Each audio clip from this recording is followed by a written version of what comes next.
salam sejahtera bagi kita sekalian. Shalom, Om Swastiastu, Namo Buddhaya, salam kebajikan. Saudara sekalian, Bapak-bapak, Ibu-ibu yang saya hormati, tentunya sebagai insan yang bertakwa, marilah kita tidak henti-hentinya memanjatkan puji syukur kehadirat Tuhan Maha Besar, Tuhan Maha Kuasa, bagi umat Islam Allah Subhanahu wa Ta'ala, atas segala karunia, kesehatan, kedamaian yang diberikan kepada kita sekalian, sehingga kita dapat berkumpul siang hari ini di Aula Bank Mandiri dalam keadaan sehat walafiat. Karena kita masih di awal bulan Syawal, saya ucapkan kepada seluruh umat Islam yang hadir, selamat Idul Fitri 1446 Hijriah. Mohon maaf lahir dan batin. Saya sekali lagi ingin di sini atas nama pemerintah mengucapkan terima kasih yang sebesar-besarnya kepada semua instansi, semua lembaga yang telah bekerja keras sehingga bulan puasa Ramadan tahun ini dan acara mudik dan kembali dari mudik berjalan dengan baik, lancar, dan merupakan suatu prestasi yang dilaporkan kepada saya, arus mudik yang terbesar selama ini, lebih besar dari tahun lalu, tapi tanpa kemacetan yang berarti, dan yang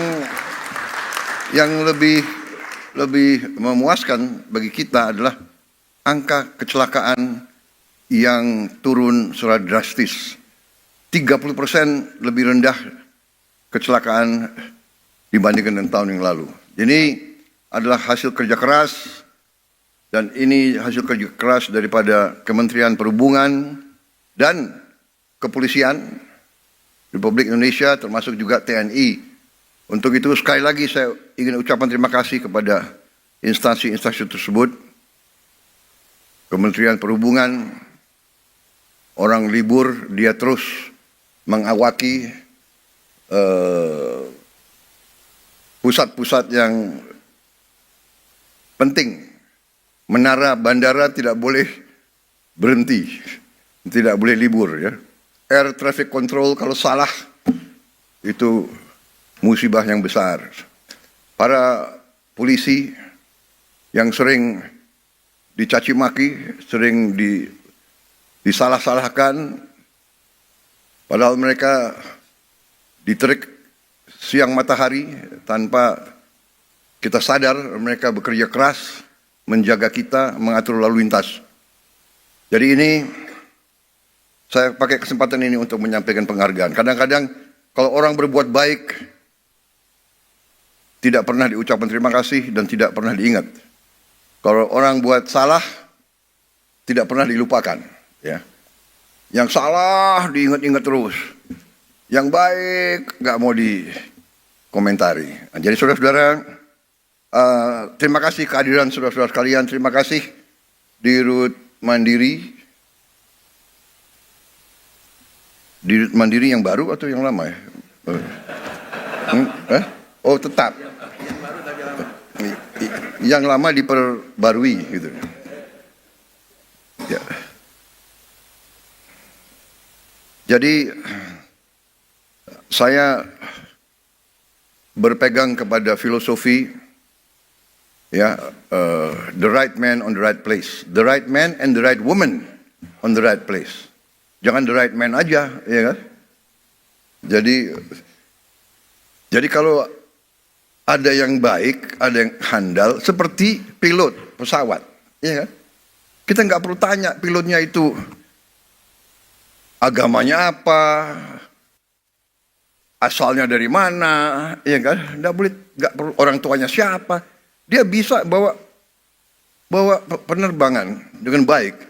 Keselamatan ratusan orang di tangan dia, ya untuk apa diganti? Jadi kalau saya dituduh, wah ini ya kan, pakai orang-orang lama, Ya kan?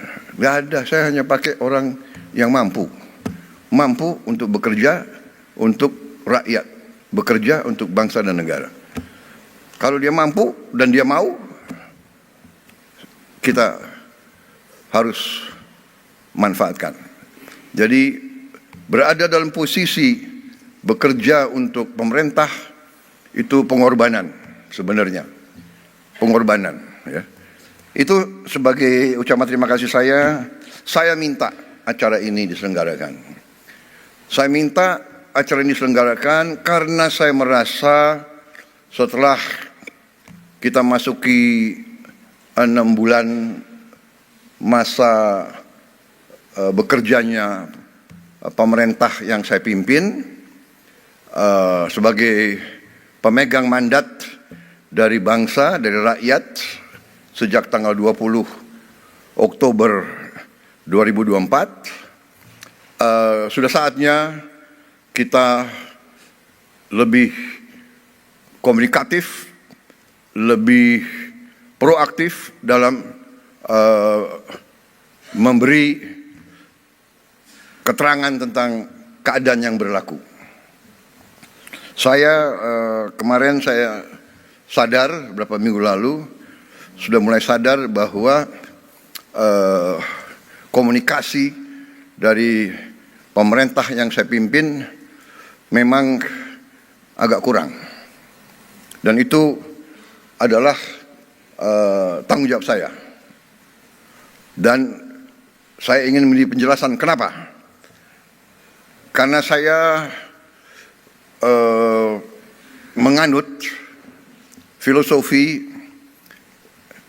evidence-based performance. Jadi saya enggan bicara tanpa bukti nyata. Itu itu sifat saya. Jadi saya harus selalu dinilai. Saya minta selalu dinilai oleh hasil yang saya lakukan, prestasi yang saya lakukan. Demikian yang saya minta dari rekan-rekan saya yang dekat. Saya hanya lihat mereka dari pengabdian mereka, dari prestasi mereka, dari energi mereka, dari niat mereka.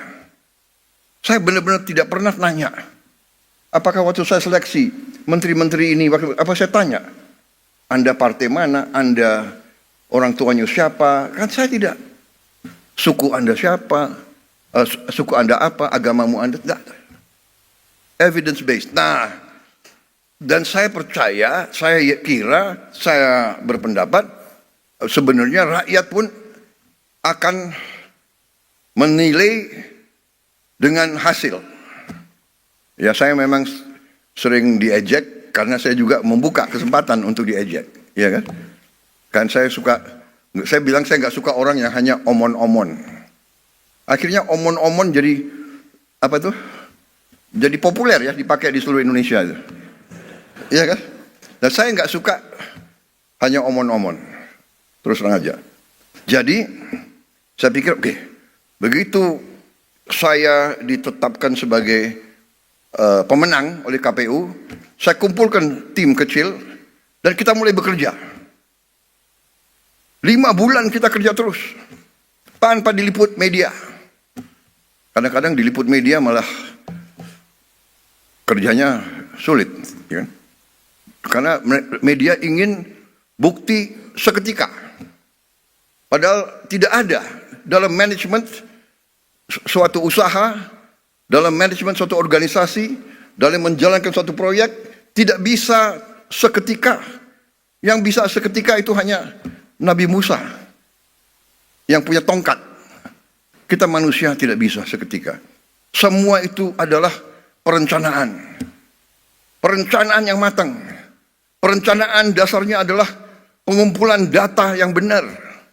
Perencanaan, sesudah perencanaan mencari awak, mencari orang untuk melaksanakan rencana itu. Rencana terbaik, gagasan terbaik, tanpa awak yang bisa melaksanakan, tidak akan berhasil. Sesudah itu, baru mulai. Dan sesudah pelaksanaan baru kita lihat hasil. Ini adalah fenomena hidup.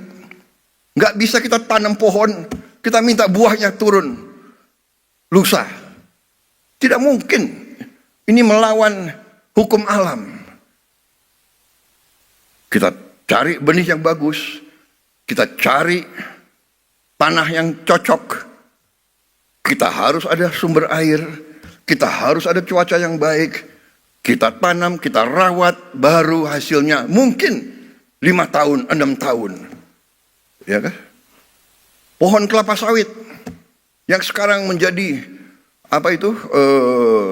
bisa dikatakan miracle crop. Saya kemana-mana semua nanya, semua minta kelapa sawit dari Indonesia, kelapa sawit dari Indonesia. Kelapa sawit itu 5 tahun baru produktif. Iya kan? 5 tahun, 6 tahun. Jadi dibutuhkan perencanaan, pemilihan personalia, pelaksanaan yang benar, dan keteguhan, ketabahan, dan kesabaran. Jadi saudara-saudara, waktu kita ambil alih pemerintahan, kita bekerja keras karena kita persiapannya sudah baik, dan kita sudah punya strategi, kita sudah punya keyakinan apa yang harus kita lakukan. Dan bagi kami sangat terbuka, kami sangat transparan, kami buat buku strategi transformasi bangsa. Dan kita sebarkan, saudara bisa buka di situ. Di situ jelas dan gamblang dasar-dasar pemerintah yang saya pimpin. Dasarnya adalah Pancasila dan Undang-Undang Dasar 45. Bukan sebagai mantra, bukan sebagai slogan, bukan sebagai moto, sebagai dasar pemikiran. Ekonomi kita apa? Ekonomi kita adalah berdasarkan Pancasila dan Undang-Undang Dasar 45. Berarti ekonomi kita harus berdasarkan sila-sila itu. Berketuhanan harus mengandung persatuan Indonesia. Kita tidak mau pertumbuhan Indonesia bubar, tidak mau. Kita tidak mau menjual kekayaan kita dengan murah.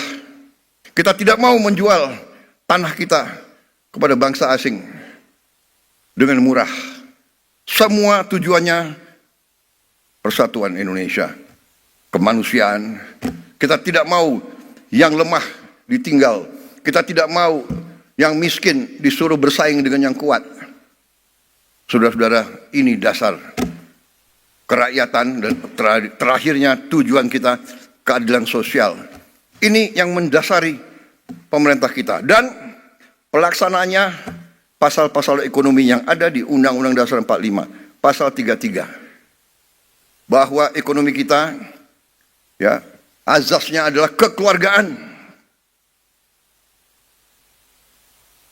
Saya ulangi, perekonomian kita azasnya adalah kekeluargaan. Tidak boleh ada orang yang lapar di Republik yang merdeka 80 tahun. Tidak boleh ada orang yang tinggal di bawah kolong jembatan. Ini menusuk rasa keadilan.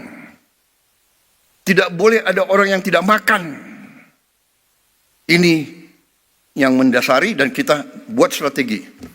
Strategi kita ternyata adalah sejalan dengan PBB, dengan United Nations Sustainable Development Goal. Yang utama food, energy, water, dan SDG, sasaran SDG yang lainnya semua.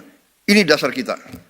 Karena itu, swasembada pangan menjadi sasaran kita, swasembada energi, swasembada dan manajemen air yang baik, dan tentunya industrialisasi supaya nilai tambah ada di Republik kita. Saudara-saudara, apa yang terjadi sekarang, goncangan dunia akibat negara yang ekonominya terkuat, membuat kebijakan-kebijakan, memberi peningkatan tarif yang begitu tinggi kepada banyak negara. Ini bisa dikatakan menimbulkan ketidakpastian dunia.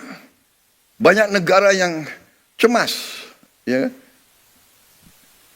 Padahal sebenarnya pendiri-pendiri bangsa kita dari sejak dulu, dan termasuk saya, bertahun-tahun saya sudah ingatkan, mari kita bangun ekonomi kita dengan sasaran berdiri di atas kaki kita sendiri. Saudara, itu pembukaan, dan sekarang saya ingin mengundang beberapa tokoh dalam pengelolaan ekonomi kita untuk menyampaikan kondisi ekonomi yang apa adanya, yang real, the real situation. Mereka akan paparkan, kemudian kita buka kesempatan untuk ada tanggapan, ada sanggahan, ada pertanyaan, kita terbuka. Di zaman sekarang, pemimpin harus terbuka untuk masukan. Kita tidak anti kritik. Kita malah suka kritik. Kritik itu adalah membantu kita, membuat kita lebih aware, lebih waspada. Iya kan? Jadi kritik itu bagus menurut saya. Tapi kalau suatu program untuk menciptakan kondisi yang tidak rasional, iya kan? Nah, ini harus terus diadakan istilahnya klarifikasi dan penjelasan, iya kan? Umpamanya ada yang dengan keras yakin bahwa matahari tidak terbit dari timur, matahari terbit dari barat. Karena dia ngomong 500 kali, 1000 kali matahari dari barat, jangan-jangan ada sebagian rakyat kita yang percaya matahari terbit dari barat. Itu adalah ilmu propaganda, itu ada di buku semua. Itu keahlian Hitler dan Joseph Goebbels. Kalau kebohongan diulangi berkali-kali dan terus-menerus, lama-lama orang percaya dengan kebohongan. Itu ada di buku The Art of Propaganda, ya kan? Dan itu kita pelajari, semua negara pelajari. Dan itu yang dilakukan, itu namanya psychological warfare, psychological operation, dan itu sering dilakukan untuk mendestabilisasi suatu negara yang tidak disukai oleh negara lain. Jadi saudara-saudara, ada lagi azas kedua dalam teorinya Joseph Goebbels. The bigger the lie, the easier people to believe. Jadi kebohongan yang lebih besar, mudah untuk orang percaya. Oh ya, jangan-jangan benar ya, ya kan? Jadi sekarang mudah, fake news, hoax itu mudah. Tapi kita tidak boleh istilahnya gerundel. Ini realita. Karena itu ya kita terbuka. Ya, sesuatu serangan kebohongan hanya bisa dihadapi dengan membuka diri, memberi penjelasan apa adanya, berdasarkan fakta, berdasarkan kenyataan, berdasarkan ilmu dan matematik. Ya kan? Kebohongan bisa diteruskan, tapi satu saat begitu kebohongan kelihatan, hilang kepercayaan dari orang. Nah itu saudara-saudara.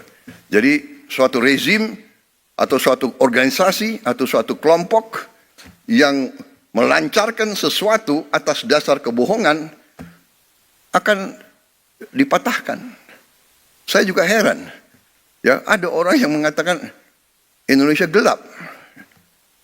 Ya, saya kalau dia memang merasa gelap ya itu hak dia.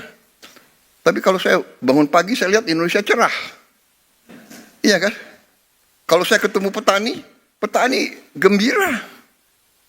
Harga pangan, peningkatan hasil mereka naik secara drastis, produksi naik secara drastis, kita potong semua regulasi yang nggak benar, kita sederhanakan. Saudara-saudara, ada Menteri Pertanian di sini. Menteri Pertanian itu selalu ada di sawah, keliling kemana-mana, ya sudahlah, nggak apa-apa. Dia mengatakan kepada saya, Pak, tadinya dari pabrik pupuk sampai petani harus tanda tangan 15 menteri, 30 sekian gubernur, 500 bupati, baru sampai ke Gapoktan. Saya bilang Menteri Pertanian tidak ada. Dari pabrik pupuk langsung ke petani. Gak ada lagi itu tanda tangan, langsung. Alhamdulillah, pupuk yang tadi langka, yang tadi banyak diselundupkan, yang banyak dikorupsi, sekarang sampai ke desa-desa. Hanya ada beberapa tempat yang masih, saya dapat keluhan dari Gubernur Aceh, pupuk di situ masih sedikit kurang lancar. Ya, ini segera kita akan atasi.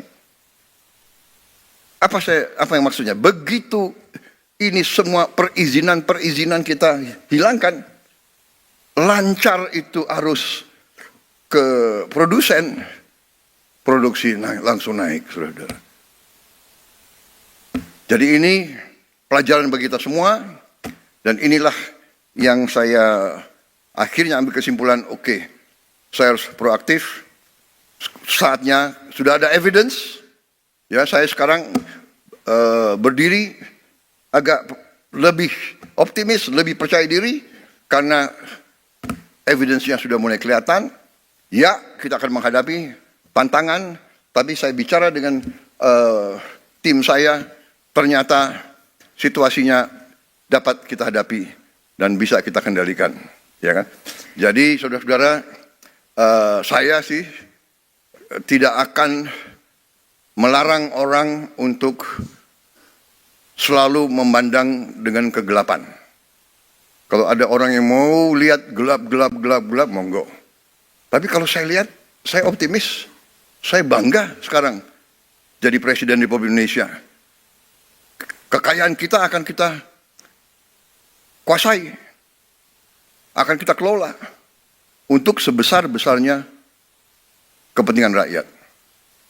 Mungkin banyak kecewa, tapi dibandingkan dengan ratusan juta rakyat kita yang akan merasa bahagia, yaitu tugasnya pemerintah. Saudara-saudara, waktu saya minta disederhanakan arus pupuk ke petani, pupuk dari pabrik milik pemerintah, pupuknya disubsidi pemerintah, uang rakyat, iya kan? Kenapa terlalu banyak perantara? Kenapa terlalu banyak middleman? Hak apa mereka tuh mengutip uang rakyat untuk rakyat? Jadi saya bilang hilangkan itu semua. Ada yang datang ke saya, Pak, ada 29.000 distributor yang marah sama Bapak. Oh ya? Hati-hati loh Pak. 29 distributor itu punya konstituen. Oh ya? Saya bilang. Ada berapa petani di Indonesia? Saya tanya Menteri Pertanian, Pak, hampir 30 juta Pak. Oke. Keluarga mereka 4. 29.000 lawan 120 juta, menang siapa? Oh, lebih baik saya membela 120 juta rakyat daripada mereka-mereka itu. Ya, kita terbuka. Tapi saudara-saudara, rakyat yang punya hak, kedaulatan di tangan rakyat. Kami dipilih rakyat. Kau suka tidak suka, ya ini pilihan rakyat, ya kan? Inilah kita yang dipilih rakyat. Ada yang botak, ya kan? Botak itu artinya pinter, ya kan? Ada yang hitam, ya tapi ini pilihan rakyat, bagaimana? Dan Kita semua, cita-cita mereka semua tuh hanya untuk berbakti kepada rakyat. Benar, kalau mereka mau kaya raya, mereka bisa. Nggak usah masuk pemerintah. Mereka masuk pemerintah itu, saya juga sedih loh. Menteri Keuangan, banyak yang belum dapat mobil dinas. Ya, mereka kerja 6 bulan ini kerja bakti, tapi ya, terima kasih sudah mulai apa? Sudah mulai cair, ya, Bu. Apa nih, diblokirnya udah dibuka gitu kira-kira. Baik, itu saja. Saya sekarang persilakan mulai dari Menko Perekonomian ya. Terima kasih.